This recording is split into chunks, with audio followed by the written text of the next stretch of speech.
हरिधन का देह भूख प्यास की चिंता में जल रहा था। इधर घर में सास जी और दोनों सालों में बातें हो रही थी। गुमानी भी हाँ में हाँ मिलाती जा रही थी। बड़े साले ने कहा, हम लोगों की बराबरी करते हैं, यह नहीं समझते कि किसी ने उसकी जिंदगी का बीड़ा थोड़े ही लिया है। छोटे साले ने कहा, न जाने इनसे कब पिंड छूटेगा या नहीं। घर वालों की ऐसी बात सुनकर पत्नी ने कहा, अगर वह बाहर से 4 पैसे लाता तो इस घर में उसका कितना मान सम्मान होता। पत्नी की मनोवृत्तियाँ अभी तक बिल्कुल बालपन की थी। हरिधन भी पड़ा अंदर ही अंदर सुलग रहा था कि दोनों साले बाहर आए और उनमें से बड़े साहब ने बोले, भैया उठो, तीसरी पहर ढल गया, कब तक सोते रहोगे, सारा खेत पड़ा है। यह सुनकर हरिधन चट से उठ बैठा और तीव्र स्वर में बोला, क्या तुम लोगों में मुझे उल्लू समझ लिया है?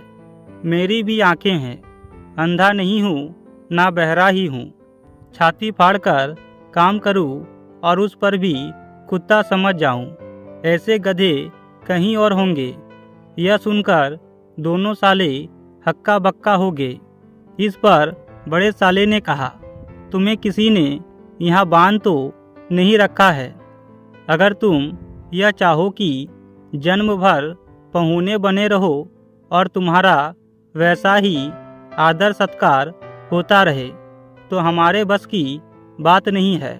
हरिधन ने आंखें निकाल कर कहा, तुम्हारे घर की यही नीति है कि जो सबसे ज़्यादा काम करे वहीं भूखे मरा जाए।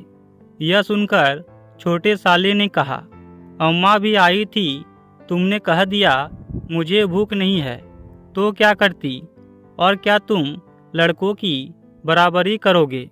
यह सुनकर हरिधन त्रस्त हो गया।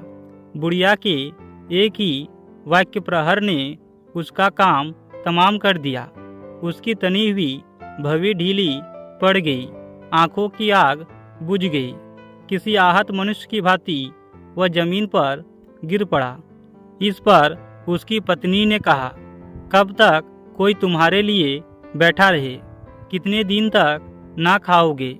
यह सुनकर हरिधन ने कहा, अब इस घर का पानी भी ना पीऊंगा, तुझे मेरे साथ चलना है या नहीं?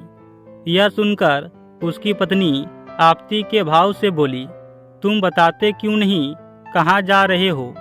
यह सुनकर हरिधन ने कहा, मुझे मालूम हो गया तू नहीं जाना चाहती, मुझे इतना ही पूछना था, नहीं तो कब तक मैं आधी दूर निकल गया होता। यह कहकर उठा और अपने घर की ओर चल पड़ा।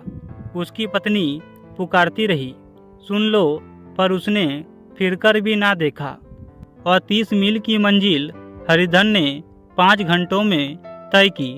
हरिधन अपने घर पहुंचा तो दोनों भाई भैया आए कहकर भीतर दौड़े और माँ को खबर दी।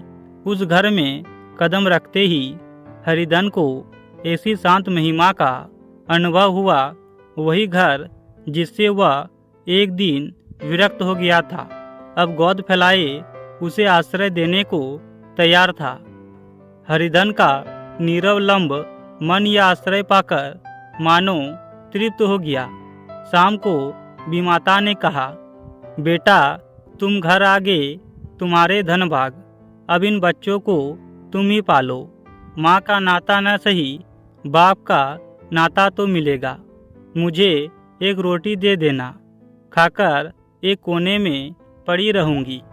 तुम्हारी अम्मा से मेरा बहन का नाता है, उस नाते से भी तो तुम मेरे लड़के होते हो। हरिधन की मात्र विहल आँखों को विमाता के रूप में उसकी माता के दर्शन हुए। घर के एक एक कोने में मात्र स्मृतियों की छटा चांदनी की भांति छिटकी हुई थी। विमाता का प्रौढ़ मुखमंडल भी उसी छटा से रंजित था। दूसरे दिन हरिधन फिर कंधे पर हल रखकर खेत को चला। उसके मुख पर उल्लास था। अब वह किसी का आश्रित नहीं, आश्रयदाता था। किसी के द्वार का भिक्षुक नहीं, घर का रक्षक था। एक दिन उसने सुना, गुमानी ने दूसरा घर कर लिया है। माँ से बोला, तुमने सुना काकी, गुमानी ने घर कर लिया। काकी ने कहा, घर क्या कर लेगी, ठट्टा है। बिरादरी में ऐसा अंधेर पंचायत नहीं, अदालत तो है। हरिधन ने कहा, नहीं काकी, बहुत अच्छा हुआ। ला महावीर जी को लड्डू चढ़ा आऊं। मैं तो डर रहा था कहीं मेरे गले ना आ पड़े। भगवान ने मेरी सुन ली। मैं वहां से यही ठानकर चला था, अब उसका मुख ना देखूंगा। अब हरिधन खुशी खुशी अपने पुराने घर में रहने लगा। अब उनका मन शांत हो चुका था।